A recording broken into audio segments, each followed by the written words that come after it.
The Warhammer trilogy of Total War is finally coming to an end, and with the introduction of Total War Warhammer 3, we are set to see some rather large changes in not only the Total War Warhammer franchise, but also from Games Workshop itself with never before officially released units, as well as a big update to the various mechanics and features of a Total War game. Now, all of this information has been slowly drip-fed over time via various blogs, YouTube posts, Twitter posts, and the various content creators that work with CA for the promotion of Total War. And so for today, we're going to be sampling some of the more interesting and grander releases that they have mentioned coming into Total War Warhammer 3. From battle maps and sieges all the way through to the new mechanics for some of the forces coming in Total War Warhammer 3, in particular those of the Chaos factions. And I'll just forewarn you at the start that this video was actually recorded quite a whiles back and then was delayed as new information became available, and so the audio quality is going to change as it was recorded in two different places. Starting off with our siege works, this is something that has been extremely important to the Warhammer community, as sieges is something that has been somewhat of a problem not only in Warhammer but in the Total War series for a while, with most of the legacy players remembering how things were back in Medieval 2 and being a little bit disappointed with the modern offering. Well, CA has definitely addressed some of the issues, in particular those of the original Warhammer maps being extremely small and more or less just having one facing, meaning all your units have to attack from the same point. And although there were still ways to work around this, using some of those sneaky gits to get inside, having more than just one front massively alters the way you can actually attack different settlements. Now, we have for this video a good look at the map for a siege ground cafe settlement. However, what will be more important is actually seeing how the older factions are reworked and revamped in order to give us better sieges for all legacy factions from the original Warhammer series. I'm expecting they'll do so for 2, but I will be interested to see how Empire and Bretonnia are advanced as time goes by, particularly given the fact that CA has promised for much more variety in the maps we'll see. And taking a quick chance to pause just here, we can actually see more of the units available to Grand Cathay, and of course have seen many of the Tzeentch units as the video's gone by. Well, the armies of Tzeentch are fairly weird and very magically based, and I'm definitely not the person to ask about this, as I never particularly liked Tzeentch. When it came to the gods of chaos, I always supported Nurgle, but if memory serves, we've seen the Disc Knights, fast, armored, and very good armor piercing, the various horrors, pink and blue, as well as some of the other abominable forces. Essentially with Tzeentch, pretty much everything's going to be doing magic damage, fire damage, and having some kind of weird, derpy trick that will make them far more interesting to play than they have any right to be, and far stronger than they ever look like they should be. But if you really want to know about the units and really get into that lore in particular, I highly recommend checking out the Great Book of Grudges, as quite frankly, they are far more knowledgeable than I ever could be. But in terms of Grand Cathay, the reason I'm looking forward to this army so much is simply because they are so diverse and with a whole host of mechanics to support that very diversity. We can actually see on the units a mixture of symbols, each of these representing the different style of unit they are, and how by bringing them together you will be able to complement them. And this appears to be a large part of their mechanics based around having a more diverse roster to increase the potency and potential of each individual unit, meaning that even should you get some fairly simple archers, when stuck alongside some swordsmen, even at their simplest form, they're still going to be a lot stronger than they were if you split them apart. Or at least that's the theory. After all, this is still pre-release, and we won't be able to see exactly how that pans out and to what effect it has, particularly on those higher levels of difficulty. But minus elevation aside and shifting back to our sieges, straight away we can see our victory points, as well as one of the new mechanics introduced into the siege system. We've already seen this before in what I believe was called Assault upon the Bloodgates. During that battle, the player was able to build various different structures so as to help them in their defense, ranging from barricades and towers, as well as replenishing supplies, healing, and even increasing armor and attack of the units themselves. Something that seems far too overpowered and actually a little nonsensical in terms of a siege battle, but definitely things like being able to replenish ammunition will be massively helpful when it comes to this sort of thing. You are still a little bit limited in the position of things you can create. However, the ability to control what you build and where and shift it in the flow of battle is massively more helpful than the traditional system of being offered a small handful of barricades and then having to just hope and guess where the enemy will come from, and they inevitably become useless. It is, however, in the elevation and maneuvering of the street that I actually feel that Warhammer 3 has most excelled. Something that was very apparent in the original Warhammers and Warhammer 2 was that once the enemy got past the gates, that was essentially it. It then turned into more of a weird melee where essentially you were smashing against the enemy in some very odd choke points.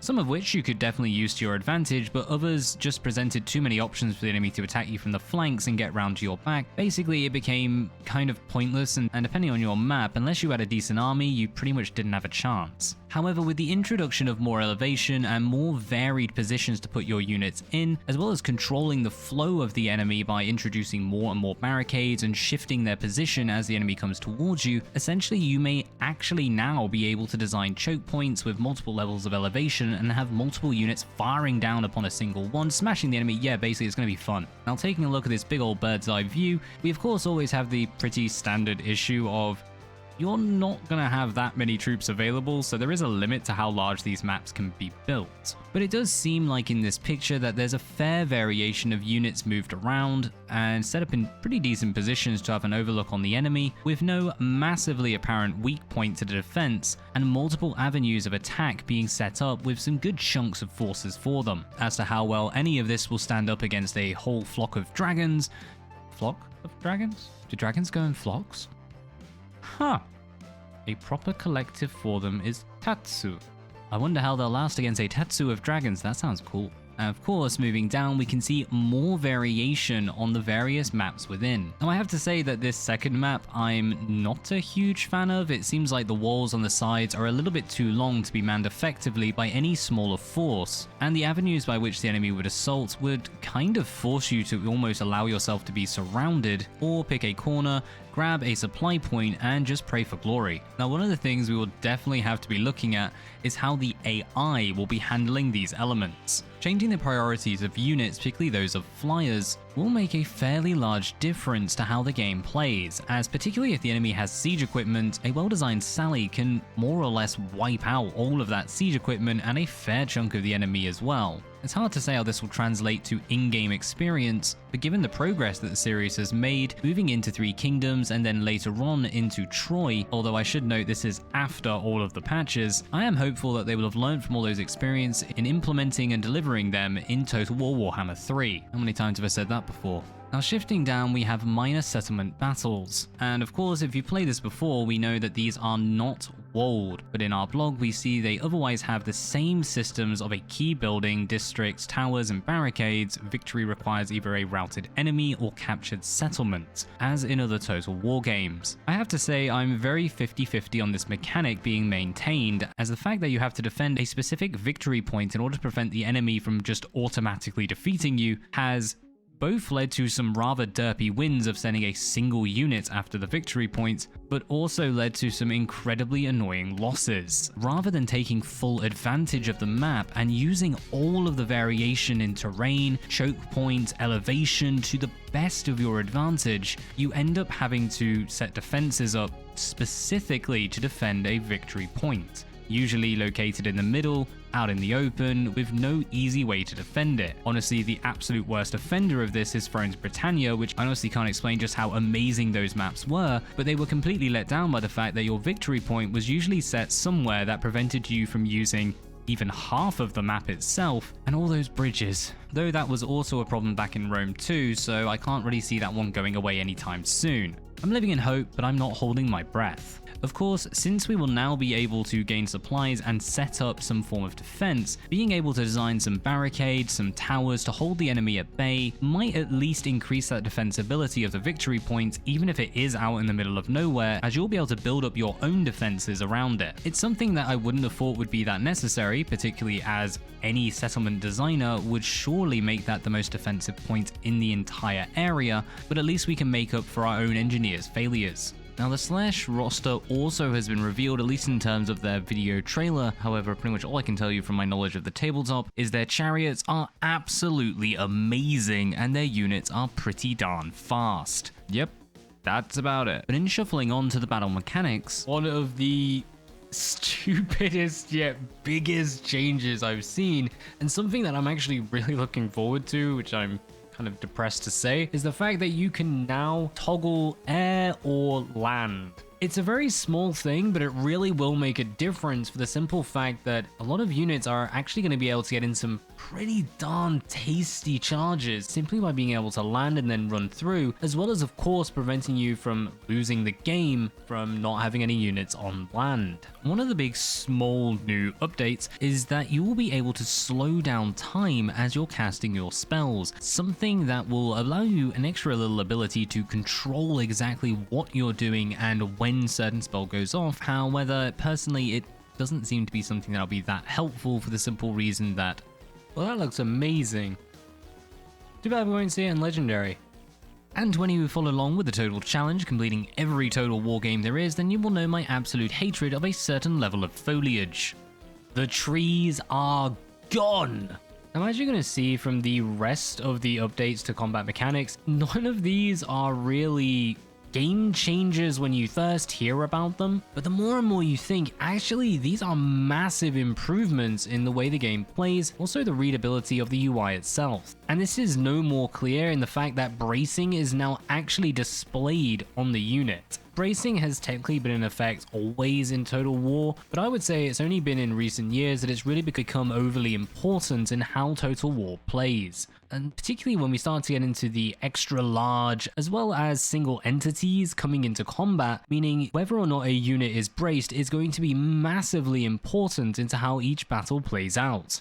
With an increased importance, adding that visibility to it certainly will allow you not only confidence, as the video would suggest, but also to better plan out what you'll be doing in each engagement, and also finally put to rest whether or not you are braced and therefore should remain, or you should counter-charge because you're not braced and won't get there quick enough.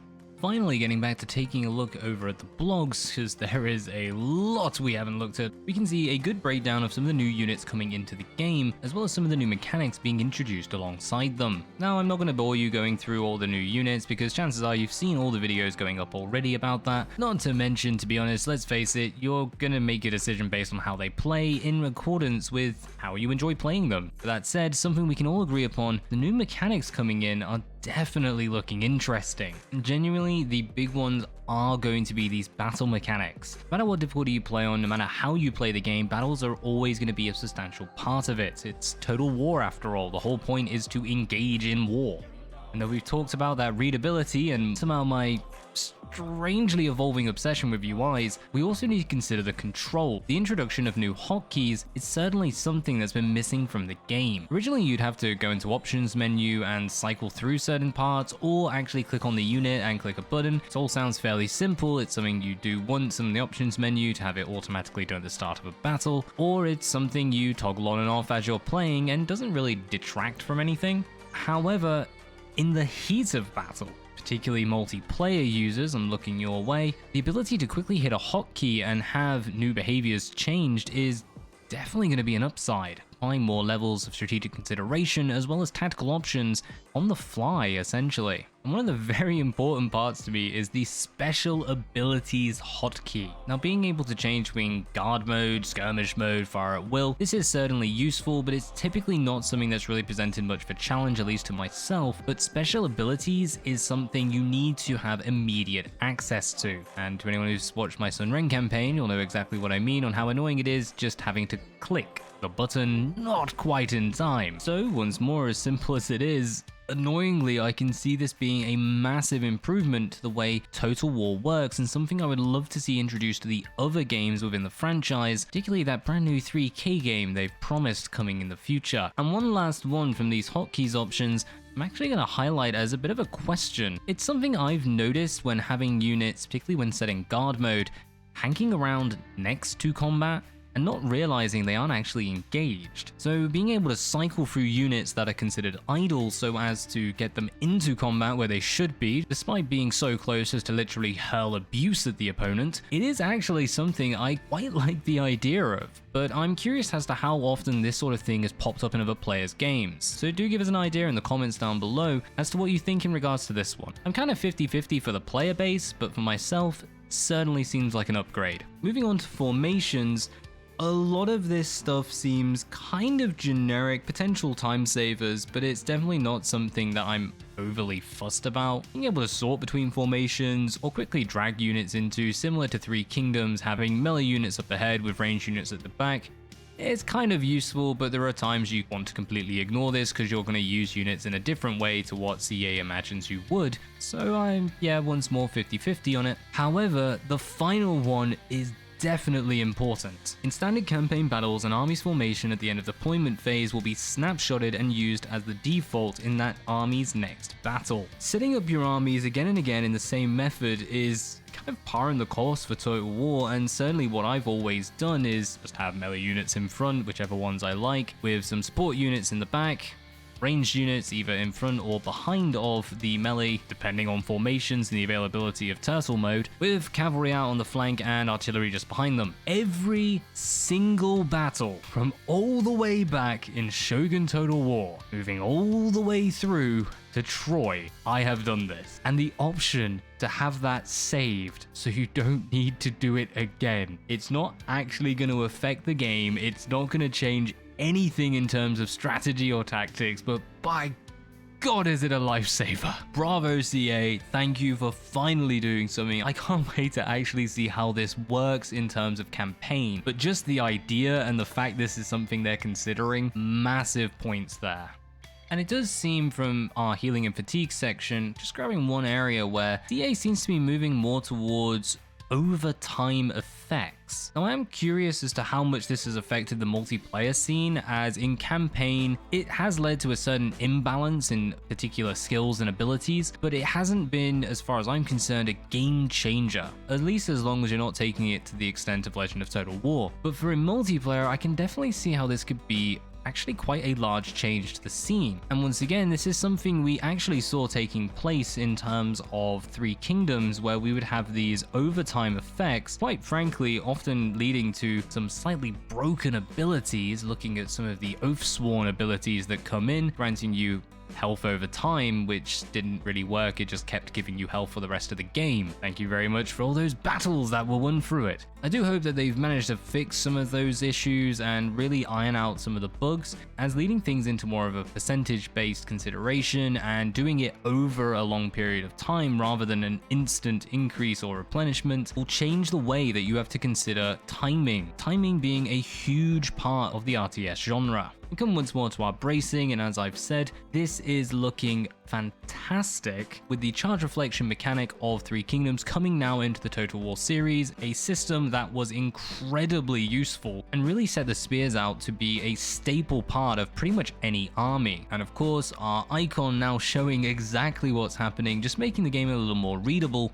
and giving you some better control as to what's happening on the battlefield. Now, as I've said when we were checking out the video, the option to put the game into slow motion while you aim your spells or abilities, it's going to make a huge difference to players and the way the game flows when it comes to using magic. Now, of course, this will not be usable in multiplayer. Also would imagine it's not going to be usable in Legendary. So the chances are I'm never actually going to see this in play unless we have a few normal campaigns here on the channel. But I do have to say, slowing the game down to aim abilities hasn't particularly ever been a problem for me. Generally, timing, once more, has always been the issue with getting that cast delay and the enemy running towards you to get the perfect point to drop your spells without having to engage the enemy first. But the main thing I really wanted to look at is this UI overhaul. Lazy health bar, I've got to say, don't look the prettiest. However, they are going to be exceedingly useful in seeing exactly how much health has been lost. Now, when I was watching the video, it did seem like they actually left a little bit quick, and if you're zoomed out, it's going to be a bit tricky to see what's going on, but these are still early images, and I'm hoping once the game is fully released, this is a little bit clearer and easier to see, at least at a glance. And this is combined with the new ticks applied showing you 1/4 increments for your health. It's a small detail, and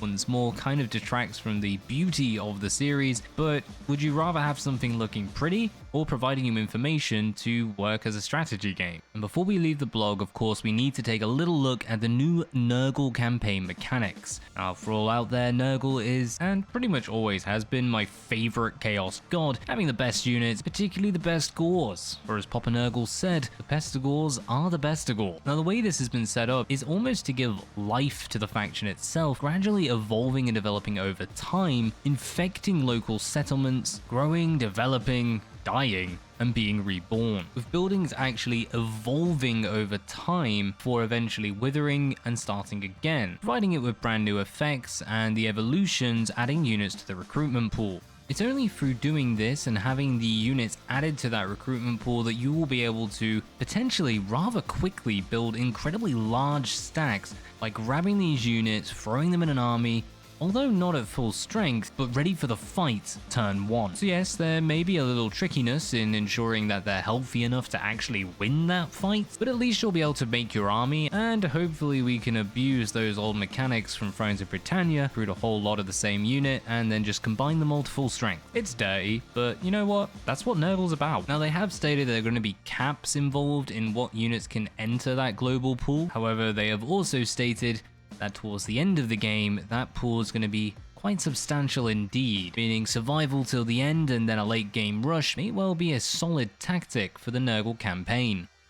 Very interestingly, providing more of an ebb and flow to this campaign style, suggesting that it's going to cost more for the initial startup, though in the long run you're going to benefit from more finances, able to expand into other settlements because you're not having to continue to upgrade those structures, as well as having access to all those lovely units, but them themselves taking much longer to gain. Which you may notice a bit of a running theme in most of these games, that CA is kind of drawing from all the previous, bringing them in to hopefully make gold, which I've said for a very long time is exactly how the sagas should be used, but hey ho, better late than never. You'll be using your very own cauldron to create some plagues, and these plagues giving you various effects to help you throughout your campaign, mixing up some base rot with a few additional symptoms to unleash upon the world a little bit of Nurgle's love each time, and each of these plagues having their own chance to spread between settlements and armies and quite potentially accidentally conquering areas. Yeah, this seems like it's going to be a lot of fun or extremely frustrating, both of which I'm fine with, and all of these linking back to the unholy manifestations and cults available to all Chaos Gods, allowing you to go out and corrupt the world to your god's design, within Nurgle's case giving you increases to your infection, as well as potentially providing some random plagues. Just don't ask what Slaanesh does. So from all this, the mechanics are definitely getting more creative and more specific to each faction, something that I don't think a single Total War fan will be against. Having more variety and honestly making each campaign more unique is something that Total War pretty much always had, but in refining it to this extent, Total War Warhammer 3 definitely looks like it could be something extremely special upon release. But let's not go into the hype too much. As far as the actual mechanical changes of Total War franchise itself, there are certainly aspects of this that I'm looking forward to, with many of those battle mechanic updates introducing things we've seen in previous Total War titles, and thankfully cherry picking all the best of them, as well as refining a few and even introducing a few more of its own. But no update on what's been happening for Total War would be complete without of course taking a look at the fact that it will be released on Gamepass. Now, unlike Troy's release on Epic Store, this is not exclusivity, with a little tip to the hat of Feral Interactive for bringing the macOS and Linux versions up and running as close to the launch date as possible, just for if anyone actually plays this on macOS or Linux, all three of you can enjoy your game. But what has come up from this is many people are asking, if you have Game Pass and therefore access to Warhammer 3, will you be able to play it with all the attachments as if you had the game on Steam alongside Warhammer 2 and Warhammer 1? Well, we can see in the blog that straight away Warhammer 3 content will be released simultaneously on all storefronts with no exclusivity to any particular store. You also know the Game Pass will have access to Warhammer 3 and all DLC and free LC as it is made available, as well as Warhammer and Warhammer 2 being added to the Windows Store alongside their DLC in the future. But one key part to note, can I purchase DLC for Total War Warhammer games I own on one store on another and vice versa? CA has stated currently it's not possible to track the different Total War Warhammer content you own across different storefronts. So for example, if you buy Total War Warhammer on the Epic Games Store, you will also need to buy the DLC on the Epic Games Store in order to use it. And given that when you're using Mortal Empires, this is considered a DLC requiring you to have the original Warhammer in order to play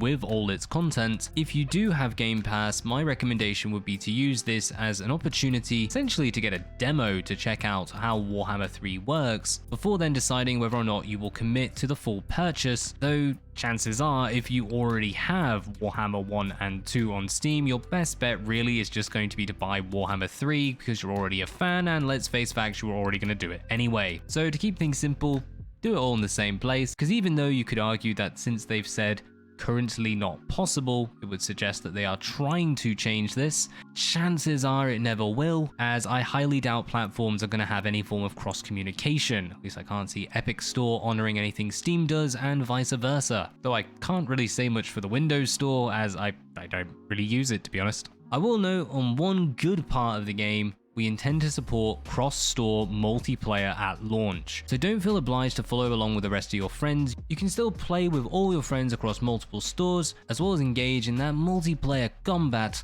that I've heard apparently is very nice. And on that odd note, early adopter bonus content. You don't need to pre-order the game in order to gain the DLC that comes with the free DLC on release. You can purchase the game within the first week of release and still gain access to that DLC as if you pre-purchased. So if you have Game Pass, give it a try, see what you think, then pick up the game within that week and you'll still gain the DLC. Over on the Total War blogs, we have had breakdowns and plenty of videos about exactly how the different mechanics work for the new factions. I'll let you lead through all the previous ones, Nurgle being the most up to date will be the only one we really take a look at for today. But suffice to say, they are definitely unique and seem to be introducing a new style of play with each one. I will have a quick note of the harmony mechanics being introduced with Grand Cathay, as this is linked to their battle mechanics, and introducing bonuses, more varied armies. By having a mixed unit composition, you'll gain bonuses that you would otherwise not have access to if you were to go for Doom stacks. It's a good little counter, as it's not penalizing players for doing what they want or attempting to nerf anything. You're just giving bonuses to help players have more varied forces, and to be honest, I really do hope makes up for it in the campaign, as it's definitely going to have an effect in multiplayer. It's a great little mechanic, and I would actually like to see this introduced to other Total Wars. As being someone who prefers to have those varied armies, it's just a lot more fun to play that way, and it won't make you feel like you're being penalized quite as much, considering that a full cavalry stack tends to be all you need in most Total War games. So what will you have access to on release for Warhammer 3? You will have the 4 ruminous powers of chaos, Nurgle, Slaanesh, Tzeentch and Khorne, as well as the 2 kingdoms of Kislev and Grand Cathay, with the DLC for the Ogre Kingdoms being available for anyone who pre-purchases or picks up within the first week. So if you are going to pick up the game and finally finish the grand trilogy of Total War Warhammer, who do you think you'll play first? Until next time, peace out.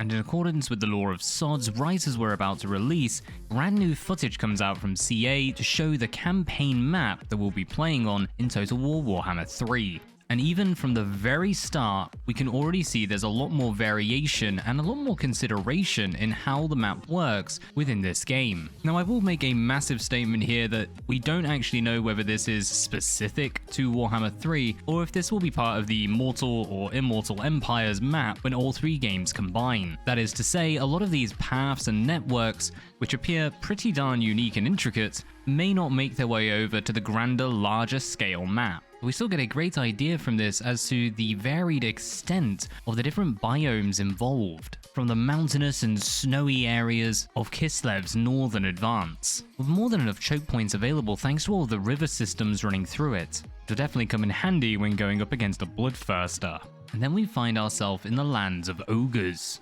Given how much detail has been put into this area of the map, as well as the units and characters involved, not to mention the entities currently present on the map, though we'll be coming back to that later, it honestly just makes me more and more annoyed at the fact that this is DLC, as even though this, yes, will become for free for anyone who buys this upon release, really the fact that it's been put in with so much detail does suggest that it should just be part of the game. As someone who doesn't mind buying Total War on release, given the sheer amount of time I will spend playing each and every game, it's not a massive issue, but the practice of then locking off that DLC for anyone who purchases it later, it just seems shady as heck. It's kind of right up there with the Blood Packs DLCs. But finally, as we move over to Grand Cathay with a little cheeky nod over to the Skaven, of course. Seriously, where in this world don't the Skaven get? We leave behind the mountainous regions of the Old World and explore the Eastern Fringe, an area of luscious landscapes and really confusing elevation.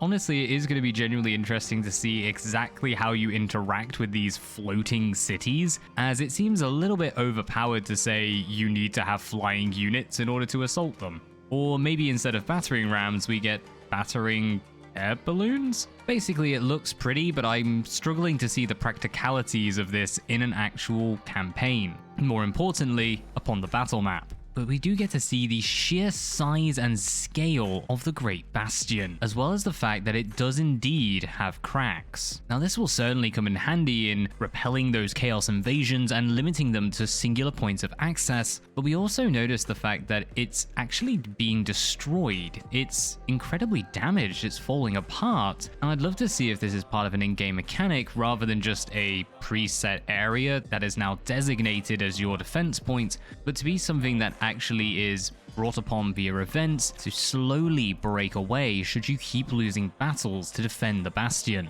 But alas, that's wishful thinking. Getting back to what we actually can see and taking a look at a shot from Kislev, for the most obvious legendary character to be played through straight away, we can see some of the agents and lords on the campaign map. Now, some of these for certain are going to be there. We have seen the roster, and we know the look of our characters, lords and heroes. However, a lot of the elements that are involved in this map really have me wondering just what you'll be able to move around and just what you'll see as you explore the vast expanse for the final section of Mortal Immortal Empire campaign. As well as the camera traverses throughout the various regions, we can see plenty of inclusions of different beasts just wandering around. It's a nice little detail, but it's still something I'd like to see being more interactive as the franchise progresses. But either way, keeping this nice and short as it is an addition to what is already a pretty darn long video and an insanely long editing session. The map is looking varied and detailed, and quite frankly, this is a campaign that, at least from aesthetics, is definitely living up to the Total War Warhammer 3 finale. And that is definitely the end. Honestly, if CAA has any more news, I'll just make another video. And on that note, until next time, peace out.